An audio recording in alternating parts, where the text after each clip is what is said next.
Hello friends, Redmi Note 9 Pro. So பேக்டோர் class ஏற்கனவே சொல்லியிருந்தேன், கிளாஸில் வருது, பார்த்து பொறுமையாக ப்ளோயரை வச்சு கழட்டிக்கிங்க. நல்லா தெரிஞ்ச டெக்னீஷியனுக்காக தான் இந்த வீடியோ போடுறேன், ஒரு விழிப்புணர்வுக்காகவும் தான்.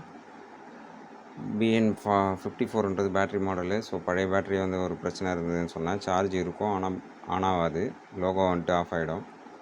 ஸோ அதில் ஒரு ஜம்பரை பற்றி பார்ட் 2ல் பேசியிருந்தோம். பார்ட் 3ல் நான் என்ன சொல்கிறேன்னா, அது எந்தளவுக்கு உழைக்கணும்னாலாம் நமக்கு தெரியாது. ஸோ அந்த மாதிரி ரிஸ்க்கெல்லாம் எடுக்க வேணாம். டெக்னீஷியன் அவங்கவுங்க யூஸ்க்காக அந்த மாதிரி செஞ்சுக்கலாமே ஒழிஞ்சு கஸ்டமருக்காக அந்த மாதிரி செய்யக்கூடாது. நான் புது பேட்ரி சேஞ்ச் பண்ணியிருக்கேன்.